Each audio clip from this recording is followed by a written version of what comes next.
भुला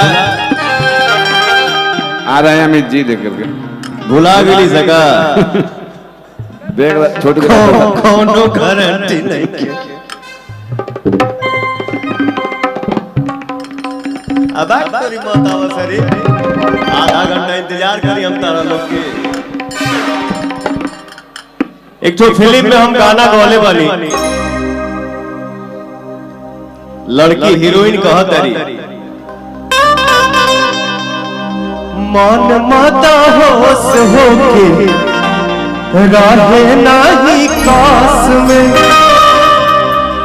दिलावा भी होई गइल दूसरे के पास में। आ गए लोग आई सब भेजी नेवता पर गइल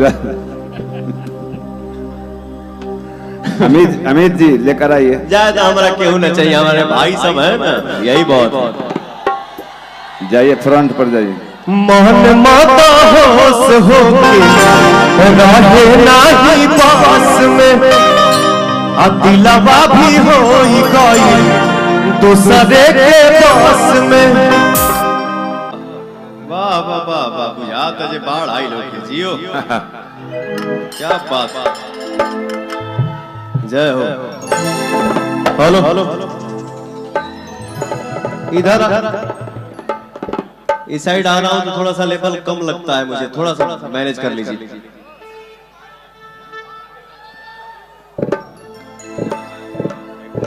सबके प्रणाम, सबके प्रणाम। जितने भाई अरे ना मर्द एक एक गाना गाइबे के साथे,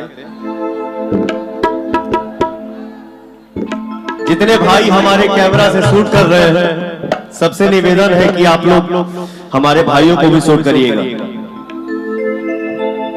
सब भाई लोग दिखे। हंसी मजाक चलेला ऐसा बात नहीं खे। एगो मुक्तक बा कि बीबी जेठ के घाम होली या सरहज कागजी बादाम होली।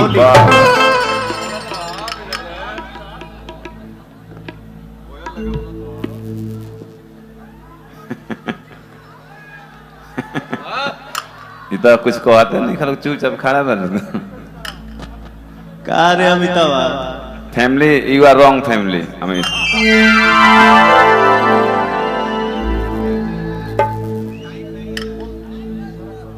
हाँ बीबी जेठ के घाम होली या सरहज कागजी बादाम होली। सास का सोना हइये हई बाकी साली मालदा आम होली। बीबी लड़कोर होली तब बेकार लागेली जब सरहज लड़को होली तब असदार लागेली। ए भाई के हो माने चाहे मत माने जब साली लड़कोर होली तक कुंवार लागेली। ऐसा कई हो लोग लगातार लोग दोनों जन। सुना ना उसके बाद फिर रिएक्ट करोगे ना तुम।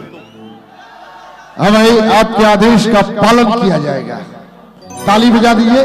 एक और गीत के लिए मैं आपसे रिक्वेस्ट करता हूं, मंच का भी रिक्वेस्ट है, पब्लिक भी चाहती है, एक गीत और गा दीजिए। यही ना आपके भगवान है, आप ही तो कहा करते हैं। ये गाना में हम नहीं गए यार, इतना बढ़िया बताओ प्यार मोहब्बत के बात करके हम खत्म करे जाते नहीं। तब लागल लोग नथिया काटे तब पायल बनावे बाग मन जो है एकदम मेरा खिचड़ी हो गया।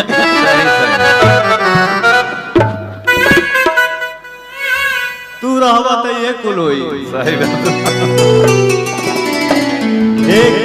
कहाँ गाना तो आप कहाँ से हो? आप कहाँ से हैं? ये कटारिया से पियरो भी दिल्ली से हो आप? तुम गोरखपुर से हो। हम जब गाना गौली या शुरू करनी है सनहिया लगावल बहुत बात नहीं खे। समझ में आया क्या? तुम्हारे चेहरे से लगा कहीं टूटे हुए हो क्या? टूटा रहा तक जूट गल बढ़ेगा। हाँ देखो मंच के पीछे आप कहाँ जाएंगे हम कहाँ जाएंगे कोई ये नहीं है, लेकिन यहाँ मंच पे मेरे लिए तुम ही सब कुछ हो, आप ही सब कुछ हो। तोहरे खातिर हम ही हैं। बहुत बढ़िया एक्सप्रेशन दिया तुमने, जियो खूब आगे बढ़िए। हाँ प्रणाम।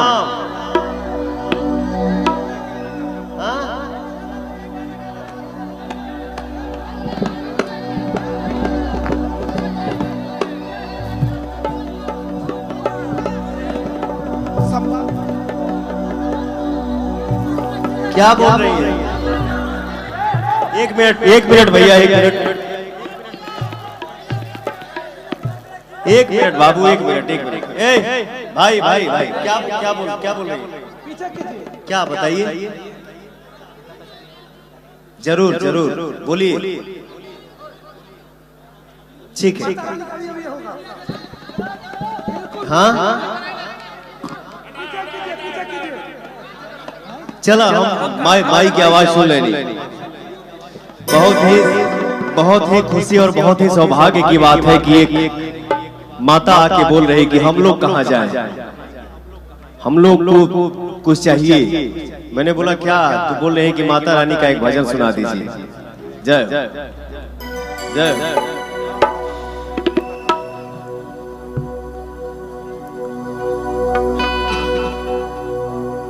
इतना बढ़िया से शुरू कोई नहीं है, स्नेहिया लगाओ, बहुत बात नहीं की।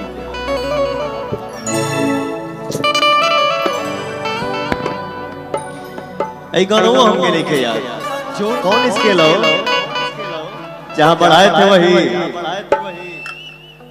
डाइवर्ट के आगे।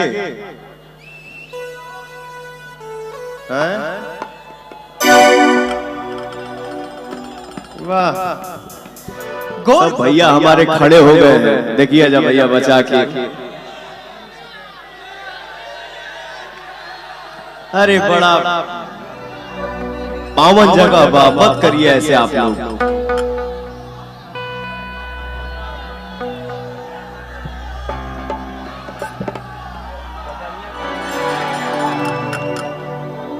का नाम है तुम्हारा?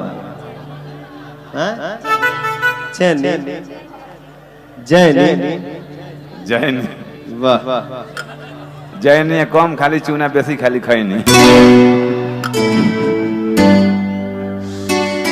तो कहली तब भैया हो, अब जे हमके समापन करे दी जा।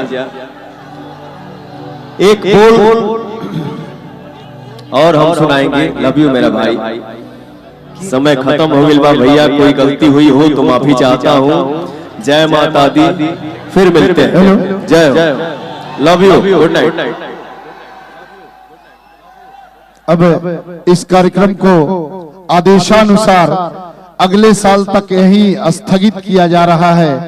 फिर से मिलने मिलाने का वादा करते हुए बड़े भारी मन से हम आपसे विदा लेते हैं। जय हिंद, जय भारत।